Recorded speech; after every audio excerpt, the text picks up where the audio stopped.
Mes très chers amis, une histoire pour vous aujourd'hui, sensationnelle, magnifique, extraordinaire. Croyez-moi, attachez vos ceintures et on s'envole tout de suite pour Tel Aviv.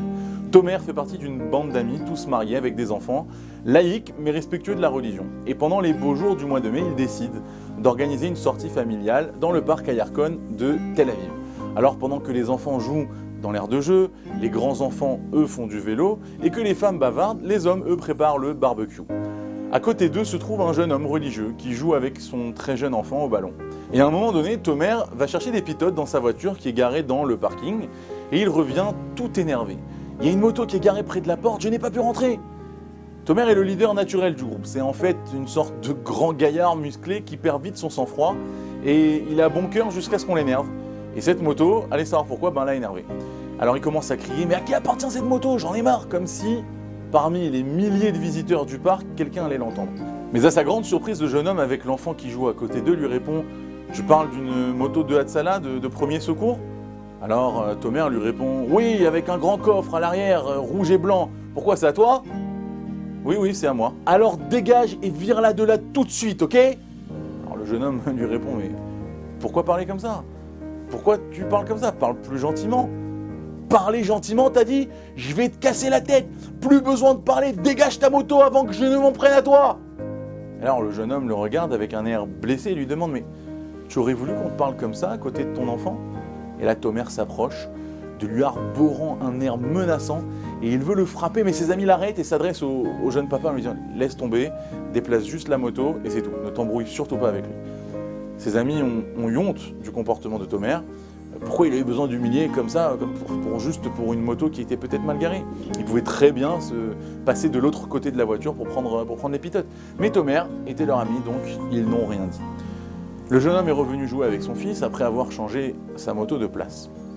Soudain, accrochez-vous, on entend des cris « Hagit est tombé de l'échelle, Hagit est tombé de l'échelle !»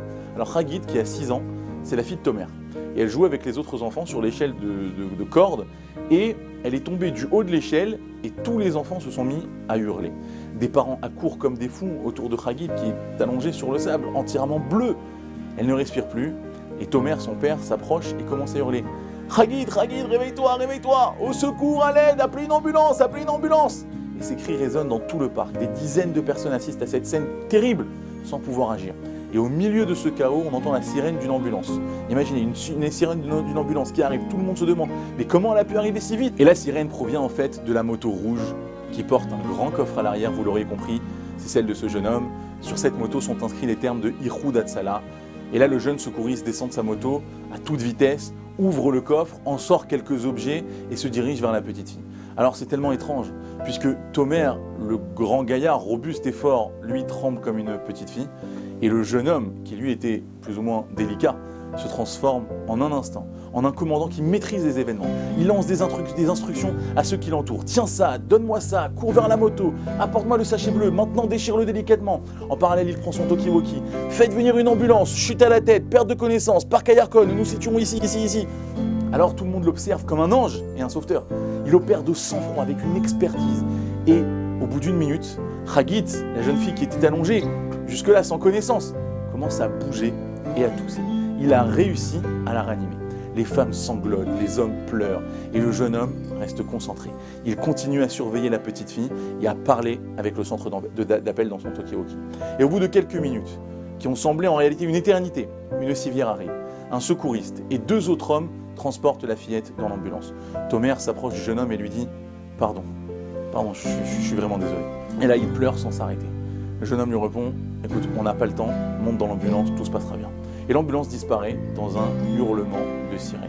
Alors tous les amis de Tomer se sont approchés de lui, l'ont pris dans les bras, l'ont embrassé, et bien évidemment, ils lui ont demandé pardon à ce jeune homme. Et ce jeune homme s'est presque rétracté, étouffé par la quantité des accolades et des baisers qu'il recevait. Ils sont émus, pour eux un événement rare qui vient de se passer.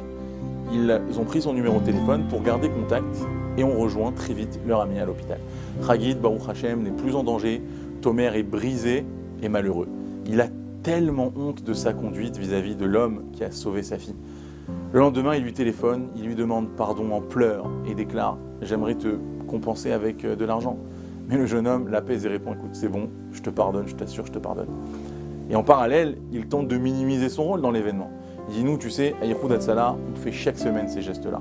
C'est notre salaire, que Dieu préserve, je ne prendrai pas un centime de toi. Alors Tomer insiste, mais il répond, écoute, si tu peux faire un don à Yehoud Hatzalah, je ne prendrai pas moins un centime de toi, mais tu donneras à l'association. Et Chagit sort de l'hôpital au bout de 3 jours, mais Tomer n'est pas apaisé. Il est troublé, il annonce qu'il veut organiser une grande Seudat Odaya, une fête de remerciement, et convier évidemment le jeune homme à être invité d'honneur. Alors il fixe une date, une semaine plus tard, un mot de ses Shabbat, et il demande au jeune homme de venir. Alors il lui promet de faire un don à Yehoud Hatzalah en signe de reconnaissance. Et le jeune homme accepte. Alors l'histoire pourrait s'arrêter là, mais personne ne peut s'imaginer la fin de cette histoire. Accrochez-vous messieurs, dames, ça vaut vraiment le détour. Le jeudi, veille du 23 Iyar, 2 jours avant la fête prévue, à 3h du matin, le jeune Efi Gadassi est appelé pour une urgence médicale. En route, rue Ménaché, Ben Israël, à Jérusalem, un chauffeur de taxi fonce violemment sur lui. Efi décède sur le coup. Efi Gadassi était un bénévole chez Yehoud Hatzalah, mais c'est aussi l'homme qui a sauvé Chagit. Tomer et tous ses amis présents à la sortie au parc à Yarkon sont venus à son enterrement. Ils avaient honte. Dès ce jour, leur vie s'est transformée. Ils pleuraient comme de petits enfants. Ils soutenaient Tomer, qui était à 2 doigts de s'évanouir. Il est impossible de décrire sa détresse et son sentiment de culpabilité.